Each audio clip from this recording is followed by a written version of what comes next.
Hey guys, hope you are all having a great day. Today we heard statements from the Fed that had the markets begin to slowly rally up. We are going to cover everything that was discussed. We are also going to go over some small but important details that Adam Aron talked about during the earnings call yesterday. Before we start, let me quickly state that I am not a financial advisor, and that all content discussed in this channel is simply information gathered that I deem important for people to know, so that they can make informed decisions. All efforts are aimed to better understand the nature of the current market in anticipation of the greatest squeeze in financial history. Let's dive right in.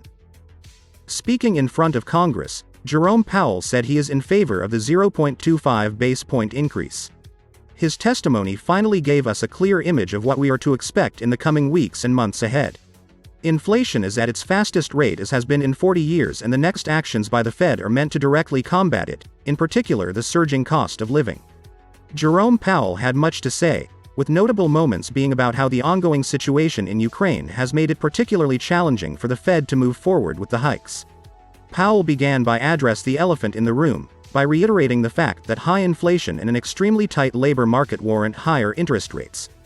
The Fed will follow raising the target rate for federal fund rates with a reduction to its $8.5 trillion portfolio.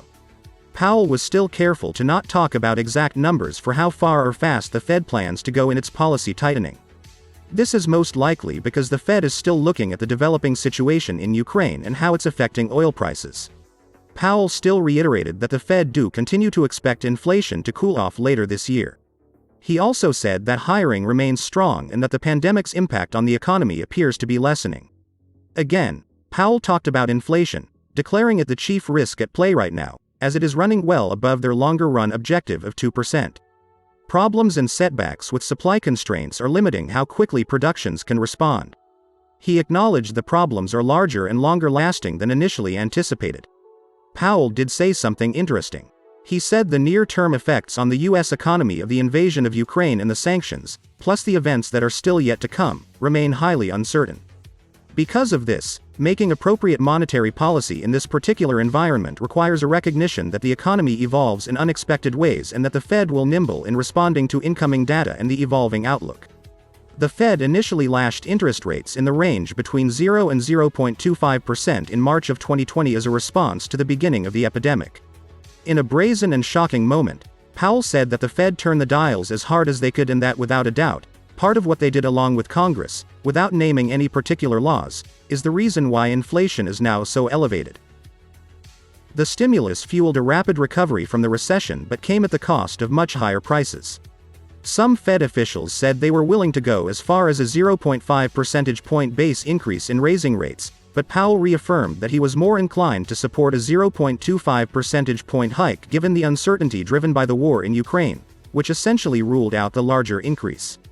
Had it not been for the war, we would have gotten that first large rate hike followed by smaller ones, but the Ukraine war simply makes it impossible and very dangerous for the economy to do so, especially since things are hard to price in at the moment given that so many things are changing so fast. Gasoline has risen 40%, and energy in general rose 27%, while food has risen 7% annually as of January according to the Labor Department's Consumer Price Index. The war has scrambled the Fed's options, but this should make markets have a little bit of a breathing room and is a good step forward as now we have proper expectations by which markets will price things in and start moving up. All that remains is the war in Ukraine and how it develops. Putin has been using the world nuke and it has made investors very, very wary.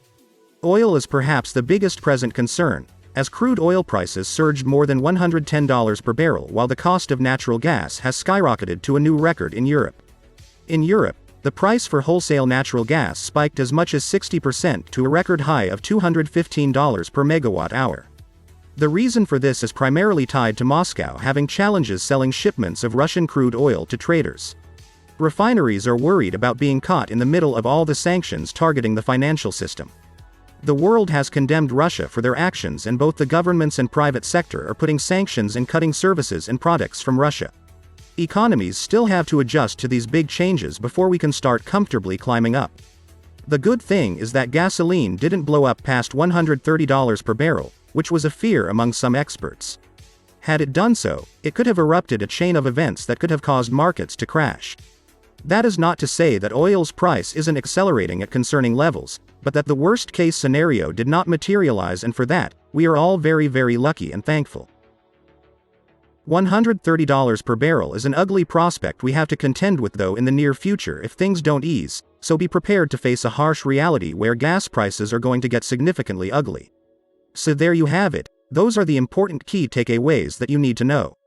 Rates are expected to be around 0.25 base points. The Fed took accountability for being part of the reason prices and inflation have exploded. Ukraine's situation still lingers heavily as the situation continues to worsen. Oil is the next big worry for investors, and markets should start stabilizing now that we have a general idea of what the outlook of the Fed is. Let's now talk about some important things that AMC's CEO Adam Aron addressed during yesterday's earnings report. In regards to cryptocurrency, Adam stated that they will continue to explore opportunities to provide convenience and to create value for guests. Later in this month of March, AMC will introduce the ability to transact and to make AMC online payments in Dogecoin and Shiba Inu, while also continuing to explore how else AMC can participate in the burgeoning crypto universe. Adam also disclosed that the foray into their upcoming popcorn business is on track.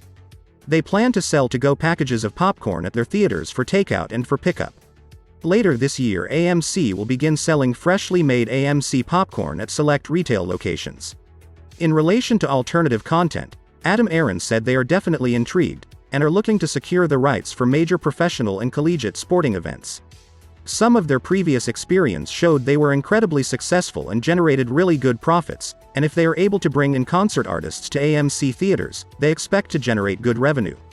Securing sports rights is the big thing here. When asked about what their plans are to monetize the opportunity from NFTs and cryptocurrency, Adam talked about AMC's capability into issuing their own coin, their own cryptocurrency. He said they have to be cautious, as regulatory framework surrounding cryptocurrency is going to change dramatically this calendar year. It is something they are looking hard at, as it could create significant value, but that's all they can say at the moment. As for the NFT programs, they already are and will be on future programs, collecting commissions on the resale of NFTs that get resold. This is in my opinion a great outlook for AMC, as the profitability on this is extremely high for little cost. Adam Aron then talked about the opportunity to introduce AMC merchandise. He said they already began testing this possible business venture with the newest Ghostbusters movie. They sold a Ghostbuster ambulance at $40 per item, and they sold a total of 40,000. In just days they sold out. This week, they will be selling big Batman popcorn holders, which should be selling out as well as this Batman movies is among the most anticipated movies with glowing reviews left and right. Adam said that merchandise is going to be a big project for them in 2022, and he expects that towards the middle of this year, they will have a broad array of merchandise that guests and shareholders will be able to get. Adam Aron confirmed that retail investors own more than 90% of AMC's official issued 516 million shares as of yesterday. Retail owns the float, we are going to the moon, and the price is an absolute discount. I cannot wait to hear what GameStop has in store for us. Let's now talk about today.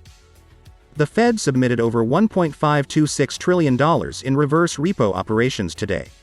Dark pool trades for AMC accounted for 57% of the total volume today, while dark pool trades for GameStop accounted for 45% of the total volume today. AMC had a larger amount of buy orders than sell orders, with GameStop also having a larger amount of buy orders than sell orders. Now, let's talk about performance. AMC had a bullish day, gaining over 1% for the day. It began trading very bearishly with a ton of volatility as well. AMC somehow fell to 17.47 in the pre-market in a single minute, which, considering how bullish the earnings news was, shocks me that people still think meme stock investors are crazy. AMC opened and immediately fell to the lower band of VWAP before bouncing up to the upper level of VWAP. It was extremely volatile. It sunk under the VWAP again to find some support at 17.50. It then began moving up, breaking past the VWAP and staying above 18.20. AMC closed at 18.53, above the VWAP. AMC has support at 18.20, 17.70 and 16.90. Resistance will be met at 18.75, 19.50 and 20. I think there is good chance that we could begin testing that 19.50 tomorrow, so I am bullish at the moment. Markets began recovering today, so we'll see if it continues into tomorrow. GameStop had a bullish day, gaining over 2% for the day. It opened and quickly climbed up above 121. It then began selling off, eventually testing the lowest point at 116.37.